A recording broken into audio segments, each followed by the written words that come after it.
Welcome, everybody, to this Consortium of Universities for Global Health webinar on building effective partnerships for development between low-income countries, a powerful opportunity for impact. I'm Dr. Keith Martin, the Executive Director of the Consortium of Universities for Global Health here in Washington, D.C. We all know that collaborations are absolutely essential for development to address infrastructure, human resources, and financing. But when we think about collaborations and partnerships, what usually comes to mind are collaborations between high-income countries and those in low and low-middle-income countries. Yet, in those partnerships, the control and benefits of many of those collaborations are heavily skewed towards the high-income country institution, with benefits and power in the hands of that high-income country institution. There is a better way. And of course, that situation is unacceptable. A better way are collaborations between low middle-income countries and low middle-income countries.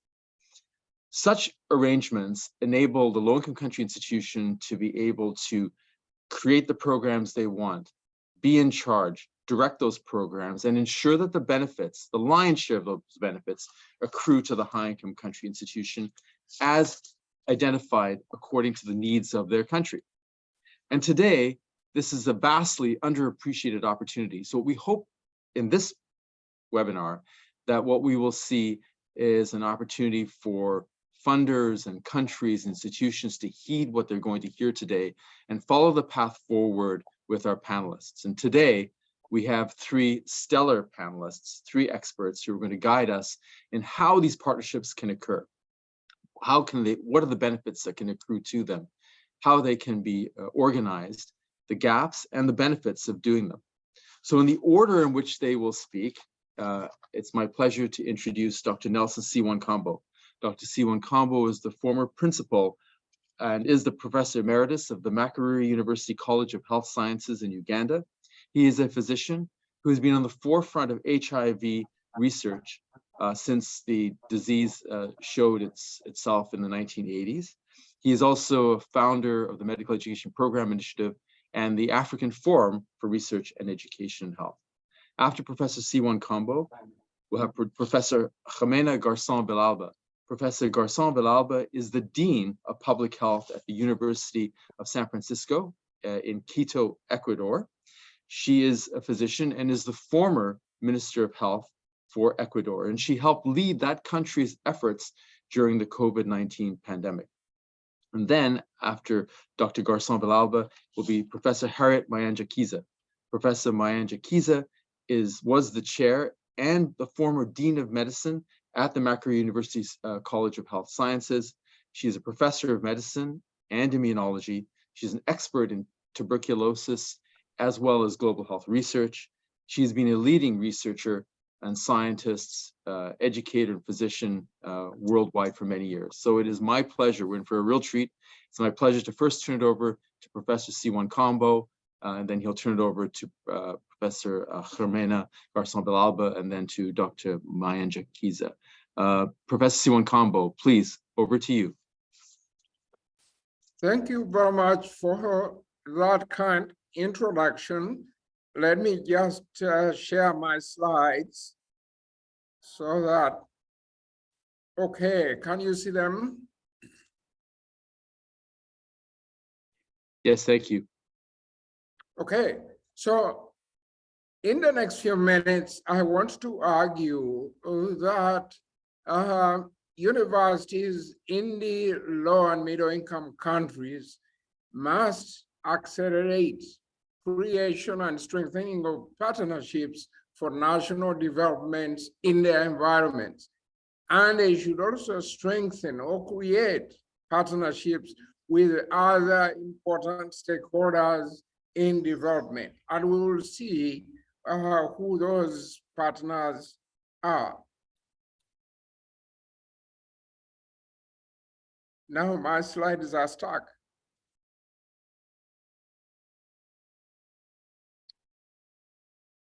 Try clicking on the slide itself, and then it might re-engage. Great. So Keith Martin has emphasized that indeed there is power in partnerships. And when we think of partnerships, usually it is between low and middle income countries partnering with high income countries. However, low and middle income countries are at the crossroads, which with many disruptive changes in the environment and internationally. And we believe, or I believe, that partnerships are a potential solution to some of the development challenges. What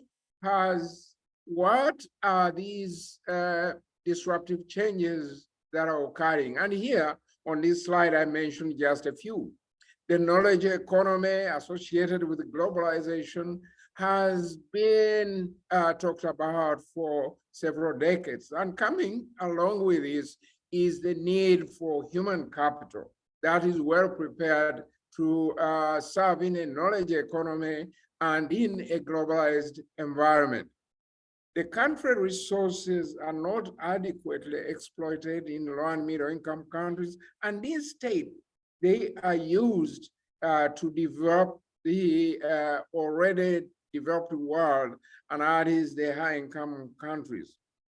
While at the same time, we underutilize the potential that exists in these low and middle income countries. If you take an example of Africa, Africa has a young population, which is the population will be doubling by 2030. Now, we can look at a young population as a resource with potential. They exist, and we need to prepare them to participate actively in national development. The rapid technological changes are occurring right in front of us as we see in our environments. And these are associated with the industrial revolution. These are disruptive changes in the environment, and we need to address them and put them to the best use. Recently, we all experienced COVID-19 pandemic with its associated where countries stepped back and emphasized high income country nationalism, which in a sense was undermining or threatened the development of LLMICs. Climate change is well known to all of us, and its great impact or greater impact on the most vulnerable populations, which populations are in abundance in our environment. There are widening inequalities between countries, our own countries, and with countries. So widening differences between countries and even within our own countries. All the above combined actually do imply that we must redefine the future of work so that with all these disruptive changes, we can still go ahead and have meaningful development, which is accelerating at a good pace. I think the audience will agree with me that there's insufficient partnerships between low and middle income countries themselves.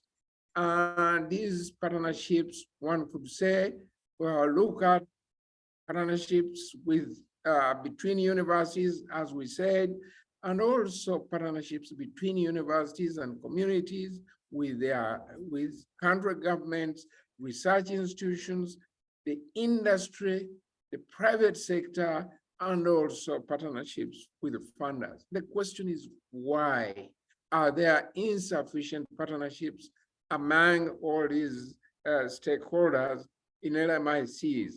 There is this fixed mindset among most of us, so many of us, to first think, when we think collaboration, we think about collaborating with high-income countries. By we, I mean those of us who are in low and middle-income countries.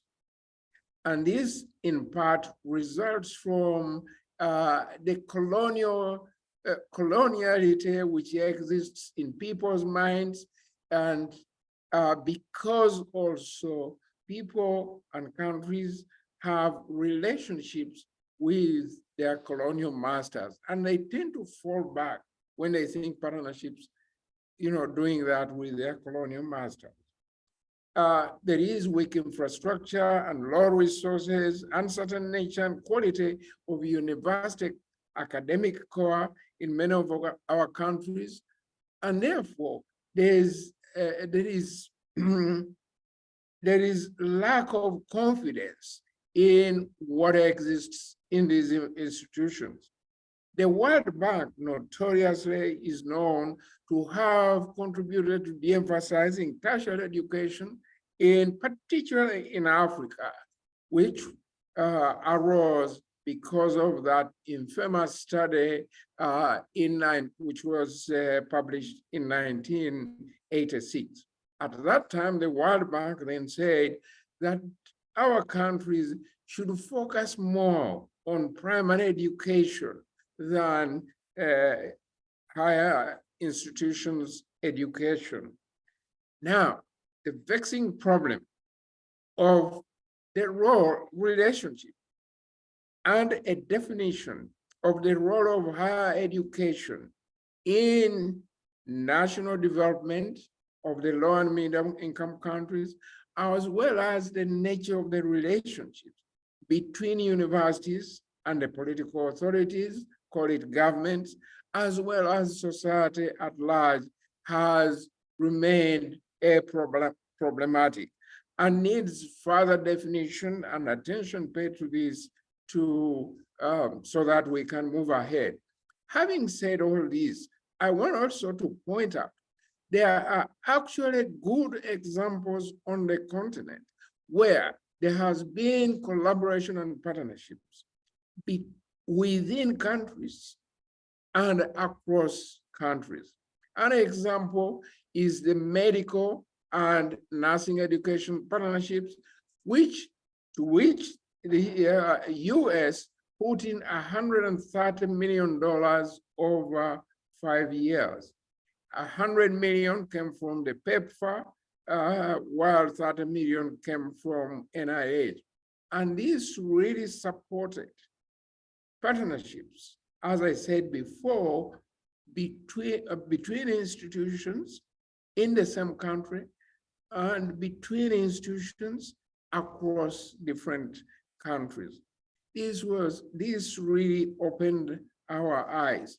But as you look at these maps, by the way, the left map is showing where the medical education partnerships operated in Africa, while the map on the right, all the colored ones, except the deep blue, show the countries or the places where the nursing education partnerships operated.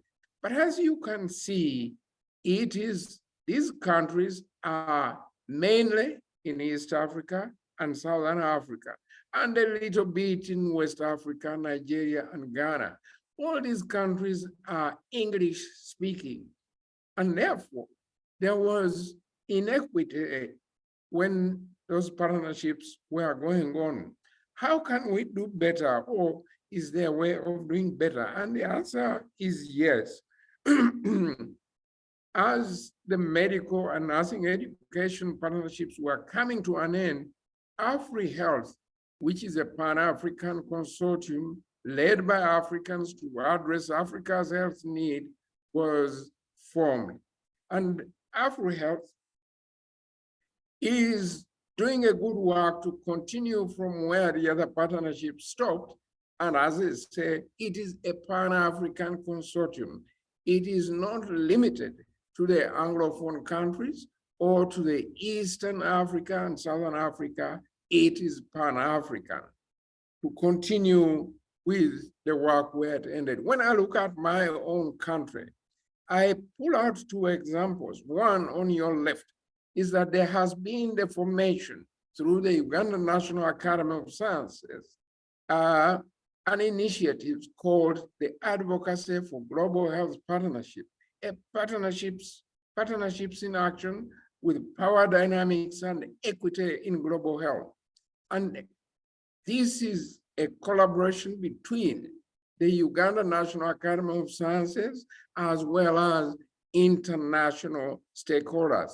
But the point is to push for collaboration, first and foremost, between countries in low and middle income strata, but also, of course, to leave it open for collaboration with those in the high income countries. On the right, again, the Uganda National Academy of Sciences, through a consensus study, produced this report entitled Trust in Our Nation, Building Effective Governance and Partnership Systems for Uganda's Development. Therefore, there are examples that are taking place, and each country may have its own example, or each region in Africa or Asia or Latin America, which is attempting to do this. But as I said earlier, that there is insufficient collaboration between high-income countries and between low and middle-income countries themselves in the different regions. Moving forward, what should we do to accelerate these partnerships that we are talking about? First and foremost, I think there should be a mind shift adapted to the 21st century challenges. As we said, that people frequently, whether in universities or in government themselves, first and foremost, they think about partnership with high-income countries. That mindset shift, the mindset has to shift into the collaboration between low and middle-income countries. And we should keep questioning the status quo because we don't want it to remain the same moving forward. Now, when we start or strengthen these collaborations between low and middle-income countries, they should not suffer the colonial mentality in our approach, meaning some stronger institutions in, for example, Africa, collaborating with the weaker institutions may also start practicing the same way as we now experience when we have international collaboration. Equity should be a guiding example, and we should exploit new opportunities. We should be on the lookout to exploit opportunities that help us to go in the direction we want. Now, a human-centered approach must be at the center of this work so that there is concern for community welfare and development, not just doing academic work for the sake of academic work, research and innovation, but rather because of the concern for community welfare and development. And there should be continuing advocacy for these partnerships, as I have demonstrated before, what the advocacy for global health partnership is trying to do, which is hosted at Uganda National Academy of Sciences. Now, we should take from time to time stock of where we are and be able to evaluate how far we are going with these partnerships. The science of impact evaluation is not mature and it needs to be developed further. During these collaborations, there's great opportunity for developing that science of impact evaluation. In summary, I have argued that we should redefine collaboration in these countries and that it is urgently needed.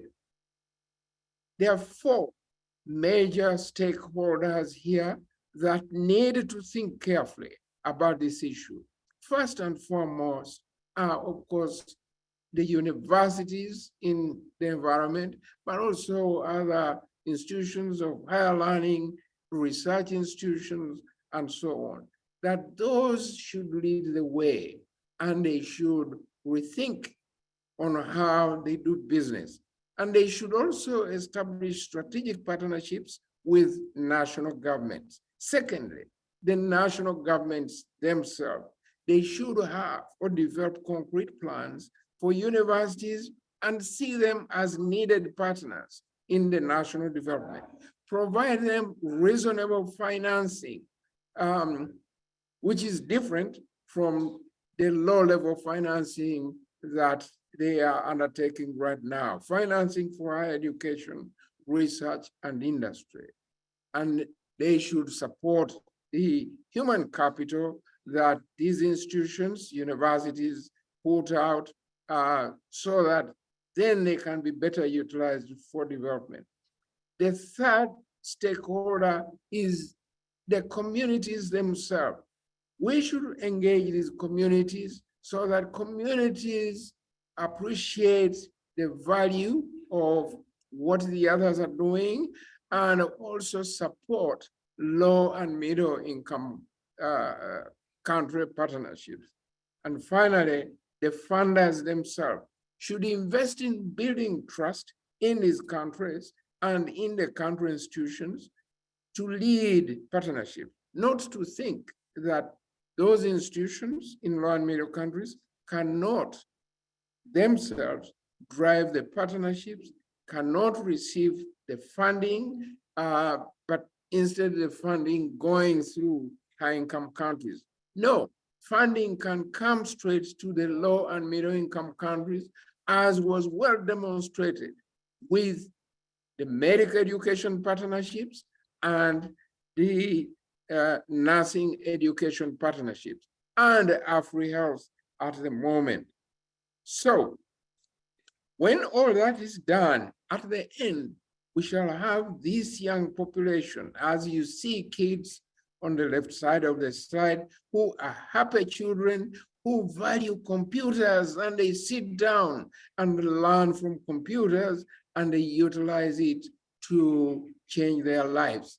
And on the other side, you've got the older population, healthy woman who represents that kind of population. The only thing that the country should do or the environment to do for her is to get her live in a better accommodation.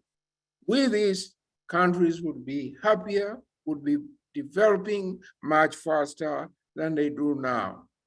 That is the end of my presentation. Over to you, Chair. Thank you very much, Professor Siwankamba. That was brilliant. And we're going to then go to Professor Jimena Garcon Villalba. And no, please, for everybody online, and we've got folks around the world, please put your questions, as Jenna mentioned, into the question box, and we'll get to them after the presentations. So Jimena, over to you. Thank you.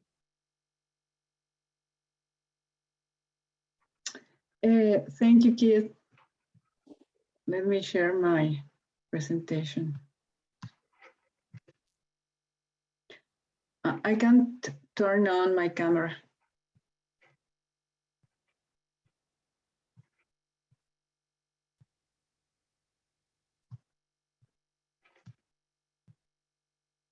There, you're good.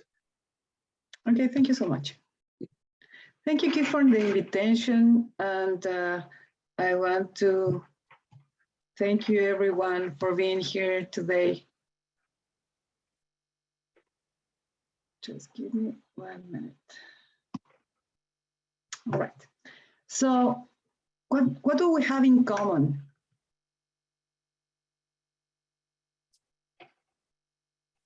Low and low middle income countries. How can we boost the partnership between not just the countries in the same continent, but between continents? We all have political instability. We have lack of funding, as my colleague, Dr.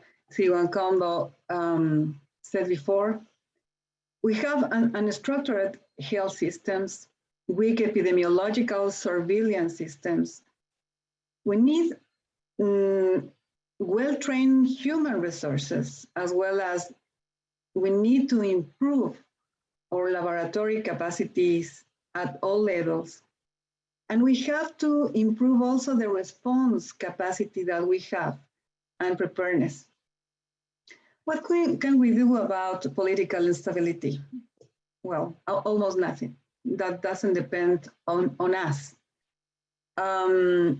Lack of funding, I completely agree with Dr. Sewon Campbell about that governments can help us to finance research, not just in clinical research, clinical trials, but also in observational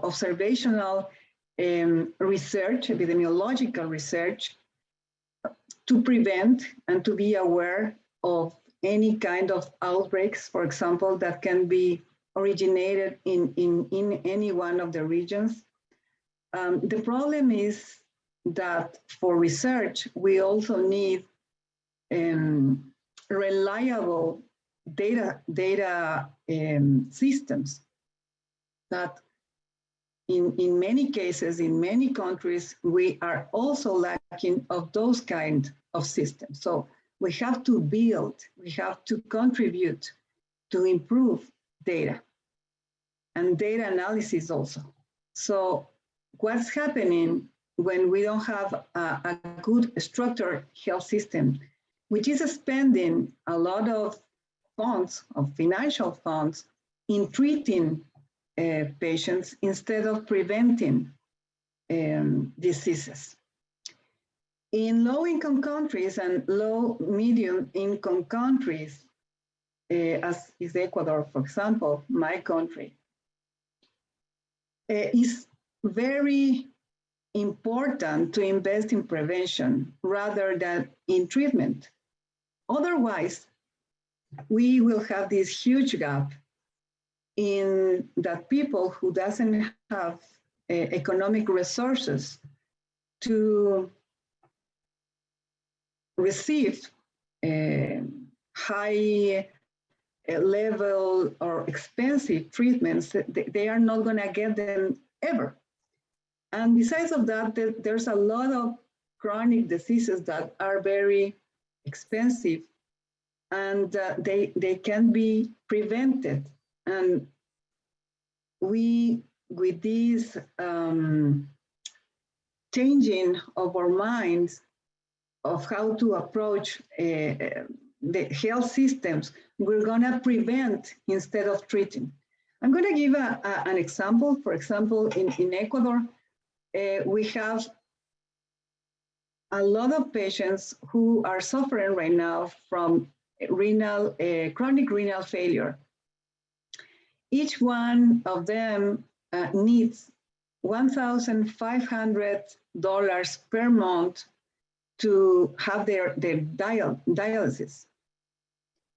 Each month, 200 new patients, new chronic renal failure patients, are added to that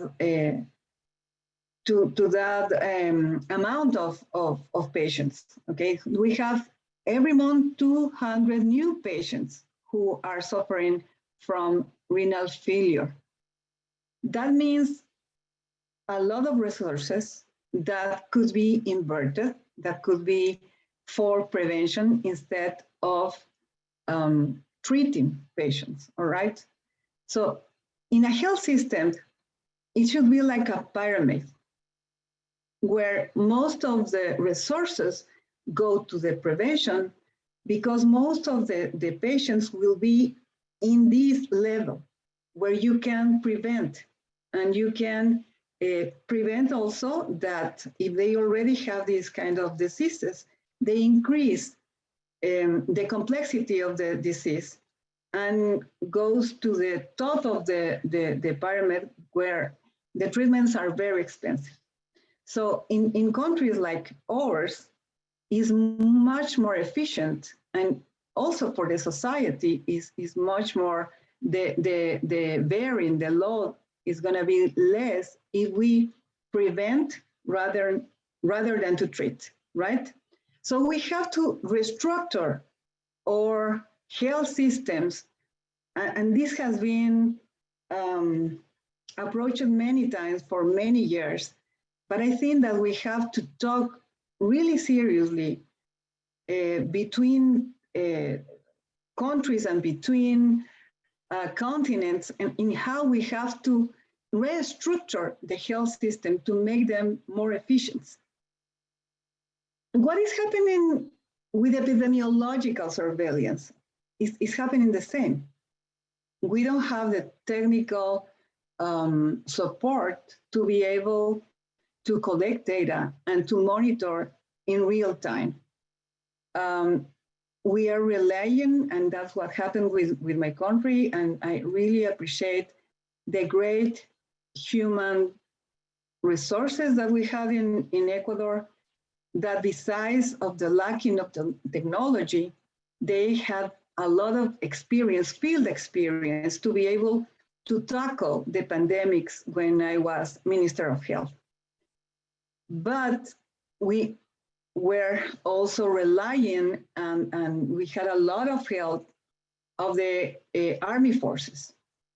They help us a lot with new technology that should be, right now, it should be already implemented in the Ministry of Health to be able not just to control the COVID pandemics, but also new outbreaks that are already happening in my country. And I think another key point here is the need of well-trained human resources, not just in field, but also in research, and to have this bold knowledge about what is public health. Right now, I think that is very common in many places in the world to think that public health is limited to the clinical public health care for the people, for the citizens. And that is not just public health. Public health is very broad, is very wide. So we need that people who has this knowledge about economics, about laws, about architecture, for example, psychology, gets involved. It's important also environmental science, environmental engineering, to be involved in public health.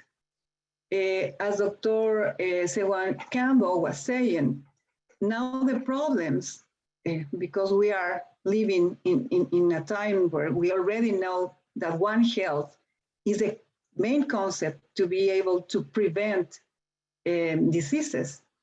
That environment environment and animal health is deeply involved. Everything is concatenated. So what is going to happen if we don't have the knowledge about how to deal with environmental problems, with animal health? Everything is concatenated. So humans are affecting environment. Environment is affecting humans and animals are, again, affecting humans too. So we have to know about everything. What is happening with lawyers, for example, who knows about public health? They have the ability to build laws and to counsel decision makers of how to build these new laws, policies that will consider public health in all the decisions, which is extremely important. Besides of that, laboratory capacity. What is happening if we don't have the capacity in all levels of laboratory to diagnose? if we just have a few or no labs to be able to sequence certain type of bacteria or virus, to be able to know what is the kind of bacteria or virus which is affecting the population. That all the things that I have tell you will help to improve our capacity and preparedness to response. So it's not like just we have to work in one area, we have to work in a collaborative way. So everyone has to support a new and better health public system.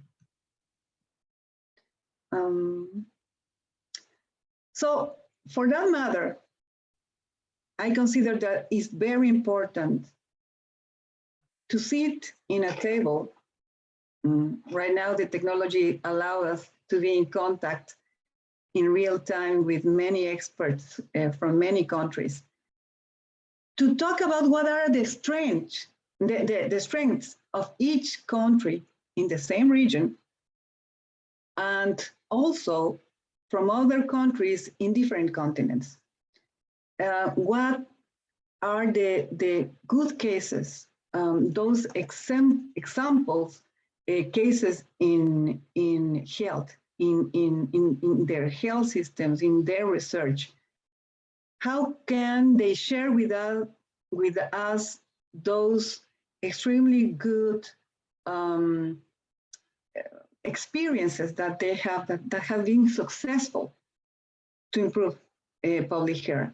And also, what are those weaknesses in each country or each region that can help us to prevent to have the same path and to prevent to have those challenges, or at least to decrease the probability of have those challenges? That could be very valuable, to sit in a table and to talk about all these topics. Because we know that each country has different customs, beliefs, traditions, history, but how we can apply all that knowledge that has been developed in other countries to our countries, to our society, with our custom, or our beliefs, or tradition, or history. As my colleague was saying, the fact that we have to work with communities is very important. Public health means to work very closely with communities. If we are, it's the same than what I was saying before. Public health systems are like a pyramid, okay? So the decision makers, for example, the government could make many policies which are in the top of the pyramid, and that could be applied in the whole pyramid. But if we are not able to work with the communities and within the communities, applying their thoughts, their experiences in the interventions that we are trying to apply to improve their quality of life, that's going to be very difficult. That these policies that are developed by the government could affect in a good way the whole system, the whole community. So it is important that whenever we have reached a decision, which is the best technical decision from the point of view of public health, we can sit also with the communities and determine which will be the best way of building these interventions, and also how to apply those interventions in the community, how to develop the intervention with the community, making them the center of the interventions, not just not just listening to what they have to say, but also to make them feel that the intervention is part of them, is their decision.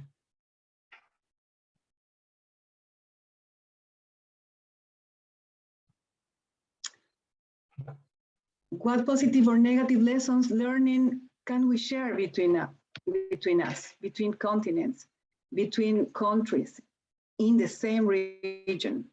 How, for example, did we in the case of Africa, for example, I think that that's a very good example of how the region can work together, and also how they improve the international financial support for research. I think that that's something that, as South American, I think that we are lacking or funding for research. Some countries are in better position than other countries, Andean countries, and those countries that are in the Andean region. I think that we haven't developed enough research, not just in clinical trials, but also observational research, epidemiological research. We have to improve, as I said before, our data systems to be able to collect reliable data and analyze those data, so we can always take decisions based on evidence, because what is happening right now in some of the countries is that we are taking decisions based on other countries' experiences, which is not appropriate. As I said before, each country has their own reality and their own way of thinking, customs, and we are different. Nothing could be cookie cut. We have to improve the data systems to be able to make a tailor-made intervention for each one of the country. And indeed, even inside of the country, we have to have different approaches for each one of the region.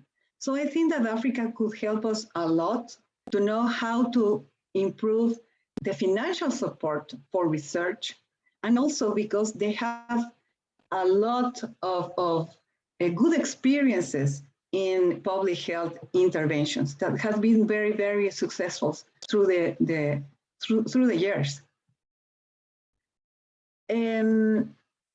The silos. I think that this is very important. As I said before, public health is not just for health professionals. That's something that we have to take off the table. Public health should be involved with many other skills and professions, like, as I said before, environmental engineering, lawyers, architectures. Architectures are very important to build healthy cities. As public health professionals, I am a physician, I am not going to be able to build a system, for example, now that Ecuador has been hit very bad in the beginning of the El Niño phenomenon, to build these systems to drain all the water quickly to prevent not just for the people to suffer because of the floods, but to prevent diseases that are associated with floods, all these vector transmitted diseases. So I am not able to do that because I am not an architect, I am not a civil engineer, but these kind of professionals that are right now trained with this broad way of seeing their own professions and are putting all this knowledge of public health to prevent diseases in their own work. I think that they are very valuable for public health. Governments have to work with different ministries to be able to work together. Finances is very important. Work, the Ministry of Work is very important.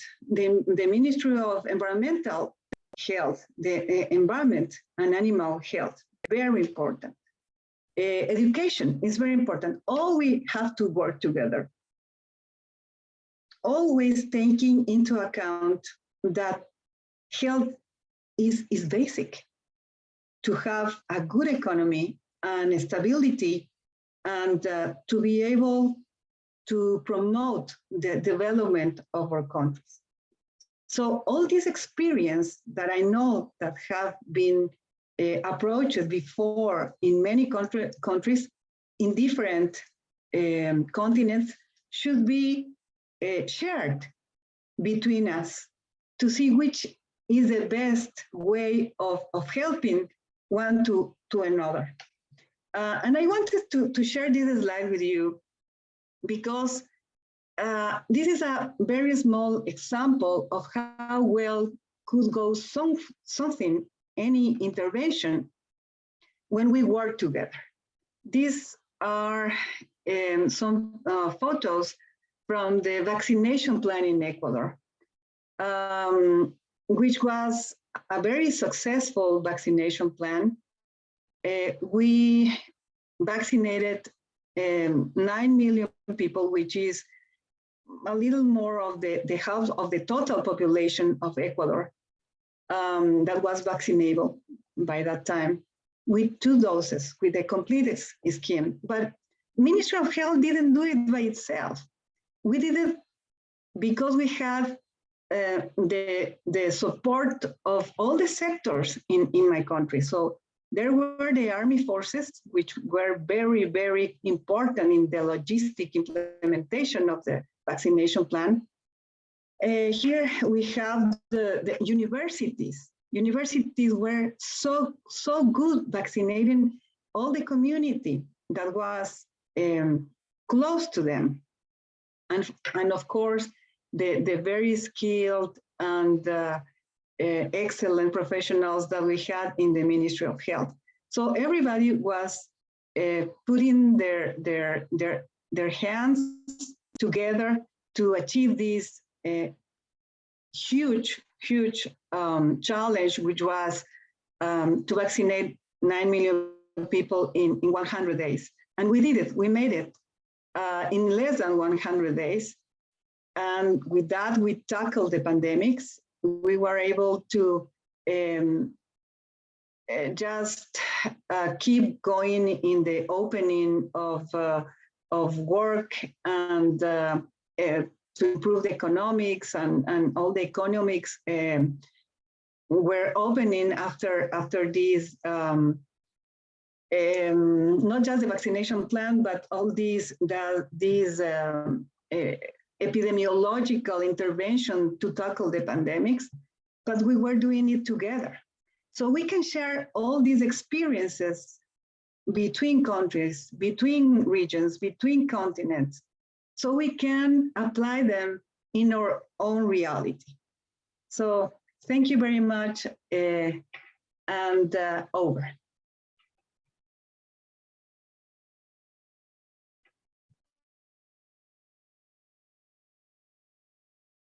Great.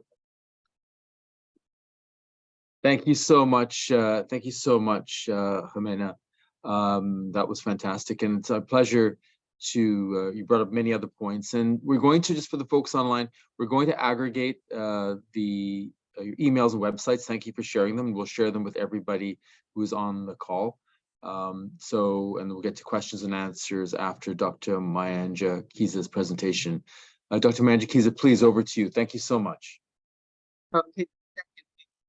So I'm going to give some points on the topic of building effective partnerships for development between low-income countries. Sorry to interrupt you, Dr. Mayanja Kiza. Could you tilt your screen down just a little bit so we can see you? Perfect. Thank you so much. Thank you. Thank you. Great. So my topic will hinge on the African landscape through the eyes of Uganda and looking at partnership progression over the years. Okay, now, every cloud has a silver lining. In the pre-HIV era, medical training in Africa was mainly in-house, and this was supplemented by the available international textbooks, Harrison, Davidson, etc., the occasional ad hoc visiting lecturers and residents, and the irregular hard copy journal editions in the library. You never knew which edition would come in the library, it was all by chance. Then along came the HIV pandemic, which impacted on global communities and the realization of a need for joint training and research efforts to improve health globally.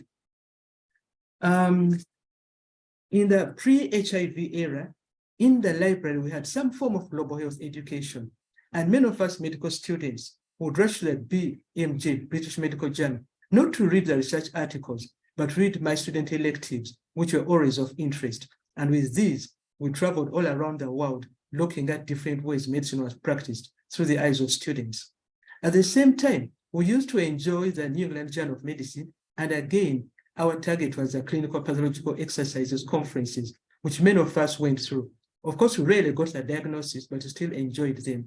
Later on, Makerere also had our own CPCs, which we all used to attend in the library, library. And then the new disease HIV came along in 1981, and this changed the global response and changed the landscape. In Uganda, Sarah Dunn and others, including Professor Sewankambo, published a key paper on slim disease in Uganda, which came out in 1985.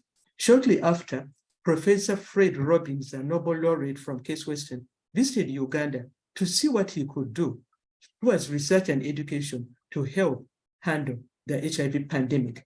This was followed by training funding grant through the Fogarty International Center at NIH, and this was the ITRAP grant, which in Uganda ran for more than 15 years. And during this time, Uganda had many people trained, mainly in the US at PhD and master's level. We had about 64 here, and various people trained in short courses.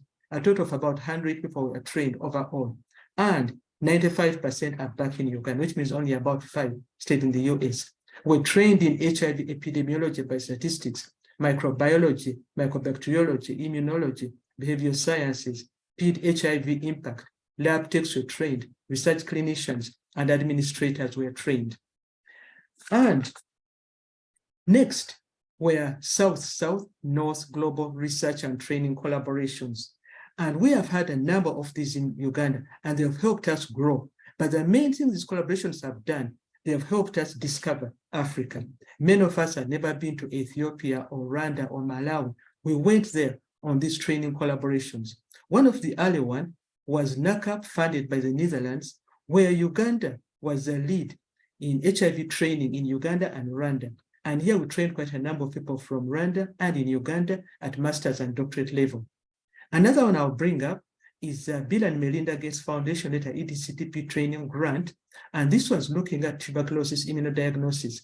This brought together, again, different African countries, including the Gambia, Namibia, Malawi, South Africa, with partners in Germany and US, who were the northern countries. And over the years, this has led to quite a number of impact of training, collaborations in Uganda and other countries. In fact, these grants are still continuing. Now we have EDCTP training, and they still continue because we have to look for a better way of diagnosing tuberculosis. Then there was another grant Uganda was involved in. This was the ISOMA grant or PRISM grant that was funded by the NIH. And this grant was in malaria training. And here again, we trained a number of Ugandans, conducted research. So we have people at master's, doctorate levels, and short courses. And this was a collaboration between Uganda, US, and UK. In 2003, a number of Ugandan researchers with US researchers who were doing research in HIV in Uganda came together under the leadership of Mal Sande, who was at UCSF at that time. And Mal came and said, we are all doing research in HIV, working with different countries. One we're working at Ugandan with San Francisco, another in Ugandan, Colombia, another in Uganda, and New Jersey, Boston, and so on. Why don't we come together and do something for HIV?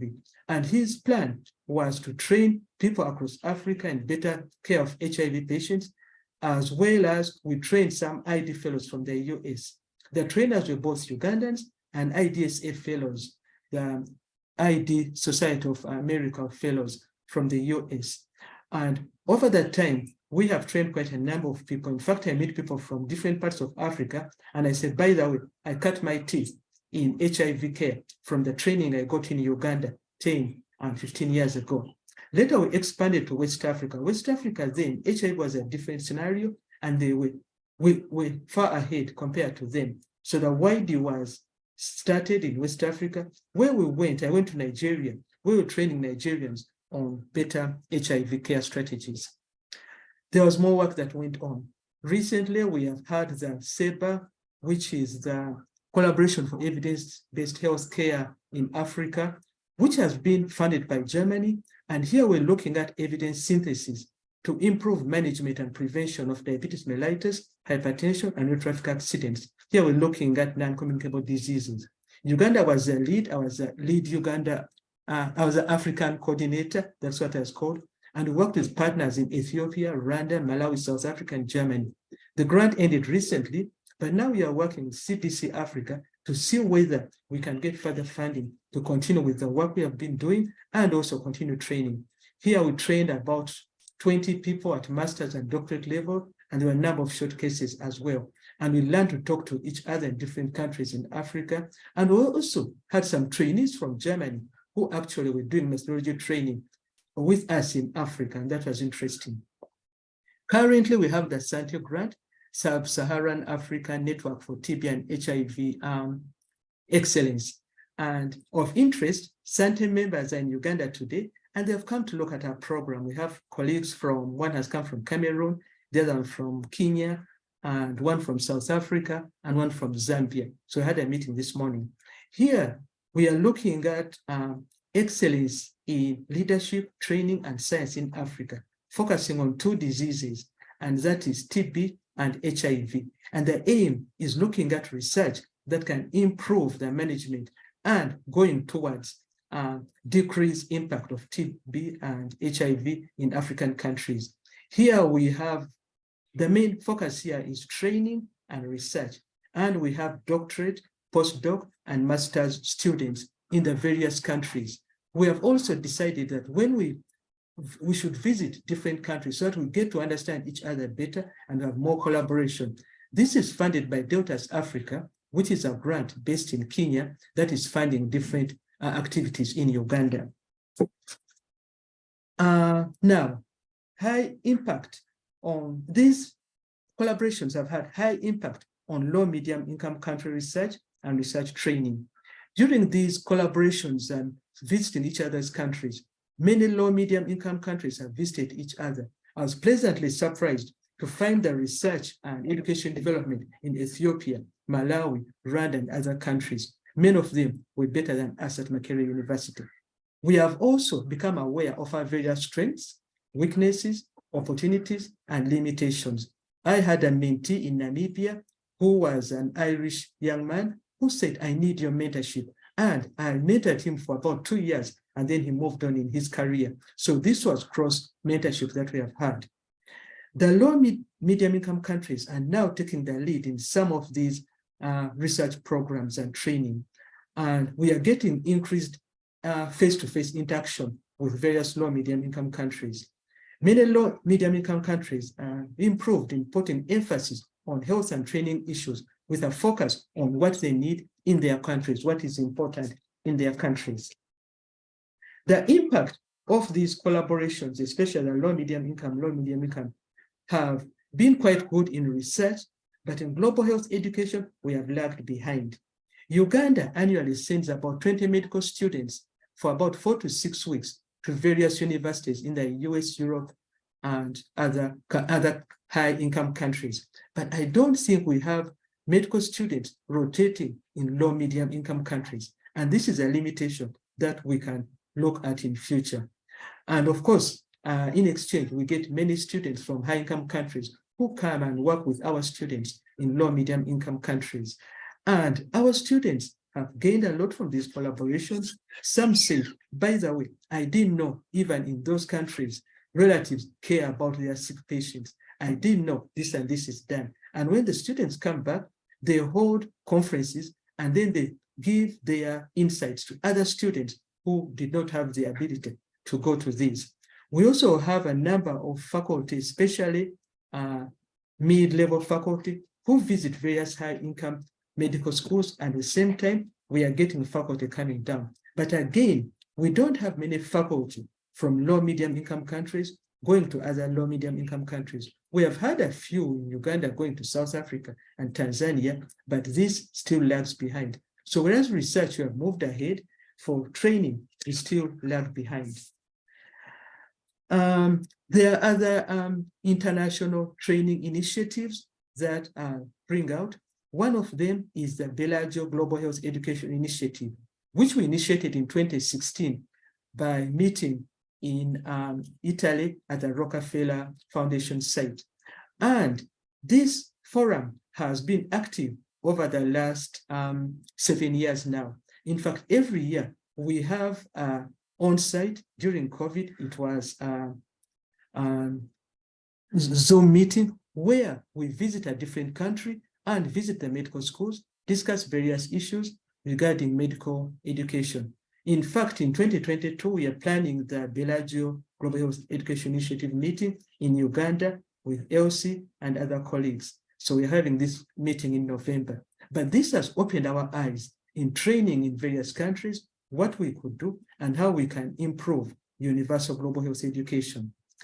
Another one I'll point out is SANTE, Sub-Saharan African Network for TB, HIV, and Research Excellence, which is, again, various countries in Africa are looking at training, interaction, and working together. As I mentioned earlier, this is funded by Deltas Africa. Now, funding issues, because the question that has always come up is funding issues. In many of our countries, high-income partners are the main funders, and they normally have a research program where they invite Africans to partner or can be given sub-awards. But over time, high-income funders are beginning to encourage low-medium income country partnerships so to form groups and apply for direct funding from high-income countries, apply for various training grants. This is a step in the right direction because in the early days, it's a high-income country, usually in the US or Europe, which came up with a research program, came up with the protocols and so on, and they structured the whole research and simply asked us to be almost passive partners. Now the trend is changing. Now we are able, in some areas, especially groups that have developed in research, to directly apply for funding from high-income countries. And this has been a good step in the right direction. And then I looked around to look at low-medium income funding options and opportunities for low-medium income countries. I came across the African Union and CDC, who are funding various aspects of research in low-medium income countries. Although I noted that many of them, the original funding comes from high-income countries. When I went down to our universities, in Makerere University, we have what we call Research and Innovation Fund, which is now in its 4th year.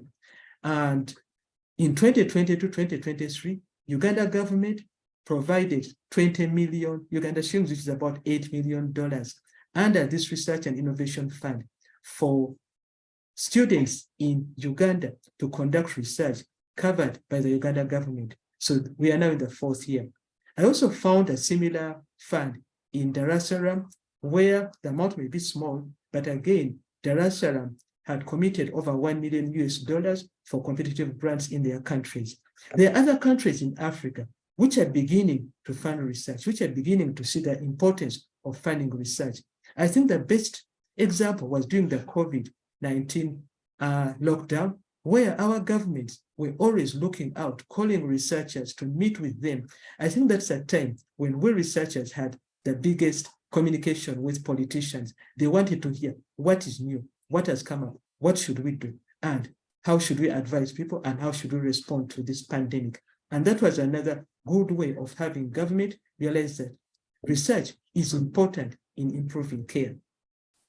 African Union has what they call the African Union Research Grants, where they support Pan-African research and development through grants. And this is through direct funding from the African Union. So in summary, I know we are still a long way to go, but Africa and other low medium income countries have gone a long way in having research that is directly funded. We are still a long way to go. We have gone a long way in low medium income countries working together. I've discovered many low medium income countries, visited them through research collaborations. We went to India through one of our Bellagio meetings, where we were pleasantly surprised at the impact and development in the rural parts of India, because we went to a rural part of India and we're quite impressed by that. So in summary, there's light at the end of the tunnel. We should continue working with our governments. We should continue working with other groups. Now, one wonders, what about the private sector? What about philanthropists? What about alumni? In other universities, you go and see a lecture hall, which was donated by a couple who had been alumni in that university. At one university, a couple had given university land, a big acreage of land, so they can do work. In many countries, you have philanthropists who fund research and the private sector. In Africa, at least in Uganda, we are not yet there. I don't think we have many philanthropists who would see research as an important area, because probably we, the researchers, have not engaged these groups enough. So again, we should look at more engagement in our governments to show them the impact of research and the importance of us having our own research agenda and looking at problems that are of importance to us. I've noted over time that high-income countries fund research where they have an interest. At one time, I used to do research internally on endomyocardial fibrosis, a disease common in some around countries, India, South America, and Uganda.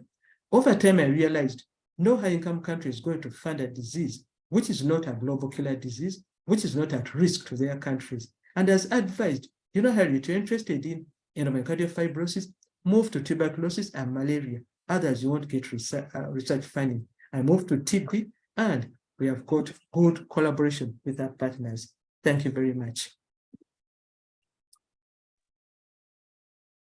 Thank you very much, Dr. Maya Jakizi. That was a fabulous presentation and dovetails wonderfully with that of Dr. Siwan Kambo and Dr.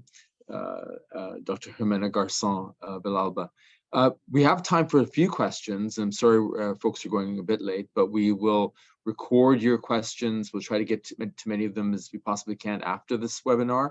But I would like to ask Dr. Siwan Kambo first.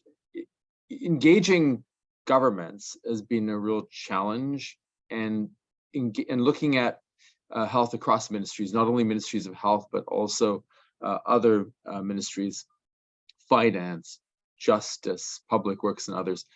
How do we engage with governments more effectively to see the benefit of LMIC partnerships, and how can we get them to fund those partnerships?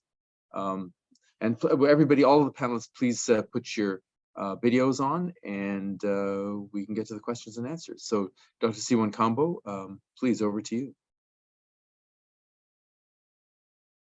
Thank you very much for that question. Okay, so I think it takes a lot of efforts to communicate effectively, and I underline the word effectively, to communicate effectively with government officials so that they can understand the value of supporting universities, and also appreciate the kind of changes that universities are putting in place, addressing government agenda, because governments have got their development agenda. And if they don't see universities working towards that development agenda, it becomes extremely difficult to get resources from them. So in brief, what I would say is continue the communication, but be strategic in how we communicate with governments so that they can see value that the universities bring. Otherwise, they'll continue calling universities as institutions that are just there doing their own business that is interesting to them and simply publishing papers. Thank you, Dr. Siwan Kambo. And it fits nicely with the question I'm going to ask Dr. Mayanja Kiza, and it goes to what Dr. Garson Villalba mentioned about basically the NCD tsunami, which is hitting low to middle income countries harder than high income countries. Dr. Mayanja Kiza, you brought up the really important part of how to engage the private sector. The private sector pays a price for a population that's not healthy. How do you think that we can do a better job of engaging the private sector, and particularly people like Mr. Mo Ibrahim, who started his own foundation? Can we find other ways of engaging with the private sector to invest in sustainable development for the countries they work in? Looking at the private sector, one of the issues they have a problem with is non-communicable diseases, especially obesity. And obesity leads to complications like kidney failure, which is on the increase. And usually, these businesses are responsible for catering for the health care of their staff. And we have learned from other countries that have started looking at controlling some of these diseases. And we have also learned in Uganda, for example, when we had an issue with people in the private sector who came down with kidney failure, they were confused when we told them we can't do dialysis in our country. So the first dialysis machines that we got in our hospital, Mulago Hospital, came from people from the private sector. So we need to talk to the private sector. We need to talk to other persons. I think the problem with us researchers, we talk to ourselves. We don't talk to people beyond our circles. We are not very good at talking to politicians, talking to people who may be able to provide funds, talking to the people in the working community, business community, and so on. So we should get up and learn to talk to them. I've, over the years, in some of the research I've done, learned about things like policy briefs, community engagement, which is not just engaging the people out there in the rural areas, but also engaging various communities, which are important. We have learned about things like knowledge transfer and learning to talk with politicians and the rest of the community. And interestingly enough, I've learned from my medical students. During the lockdown, I had a group of students who said, we want to find a way of communicating research to the lay population. And they came up with their own definition of coming up with comic books and other ways of communicating with the rest of the population. So I've learned something from my students, that we researchers are not great communicators with the rest of the world. We need to improve this.